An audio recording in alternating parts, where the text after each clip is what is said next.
house prices are slowly slipping, and while it might seem like a slight relief from those sky-high prices, do we really want the market to crash? The answer is probably a million New Zealanders say no way because they've got equity. You see, Debbie Roberts from Property Apprentice is here to tell us why it's bad news all round. Hello, you. Hi, how are you doing? Not too bad. So what's your take on property prices? So my take is that I think house prices are going to be pretty stable for an extended period of time rather than actually falling. Mm-hmm. But if they do fall, not necessarily the end of the world, and I'll talk about that as we wrap this segment up.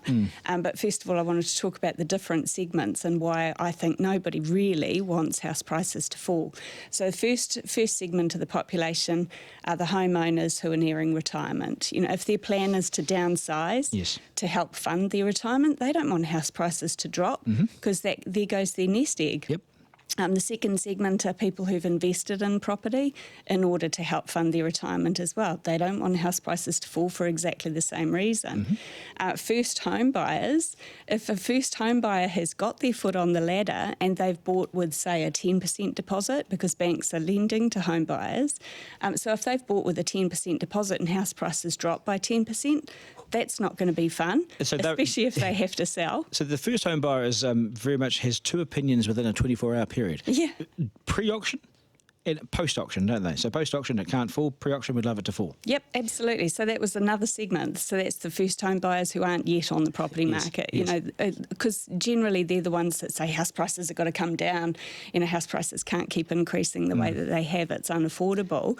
And that's fair enough. So I reckon they've come back further than the stats actually show. And Cameron Baggery was on the program this week with us, so he reckons Auckland's down about 6 or 7%.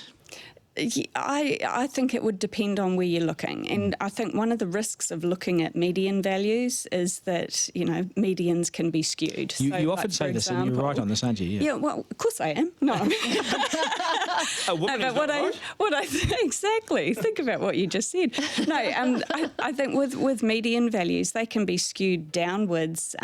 If we just look at Auckland as an example, if there's more apartments that get sold than high-end properties, then the median values are going to drop. So it doesn't necessarily mean that an individual house value has fallen. And that's what is happening. Auction last week, the houses didn't sell, but the two apartments did. What's that doing to the market? Yeah, exactly. Now, I've got a couple more segments of the population that we don't want to have house prices fall for. Go. So first of all, there's the banks. They don't want house prices to fall because that increases their risk, especially if they've lent money to first home buyers at 90%, you know, so that's not good news for them.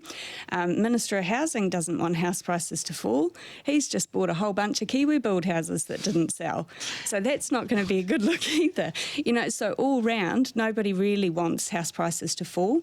However, if they do fall, the only time you lose money in property is if you sell for less than you've paid for it.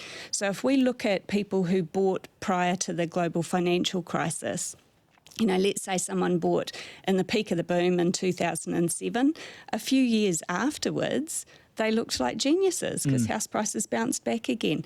Property increases and drops in value are a normal part of the cycle. Buy and sell in the same market and you'll be okay? Yeah, yep.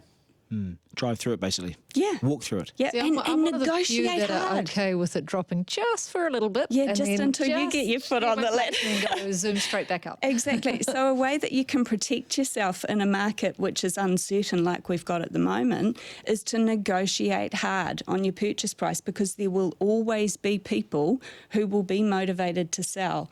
And the market being quieter at the moment gives you that opportunity. So if you buy below asking or below value, you've already built in a buffer there. I'll throw one other group in there. That is the reality TV presenter who doesn't want prices to fall, or they're left with an icky situation in which attacks are coming from all quarters, and they spend the next month trying to explain what the hell happened to everyone. Exactly. Yeah, I feel for you, Mark. I feel for you. By the way, I got 4 high-end apartments coming on the market shortly. So just stay tuned. And apparently they're brilliant too, and the value in them is amazing, and they've been well guarded overnight as well by the security guard that I drive past every night.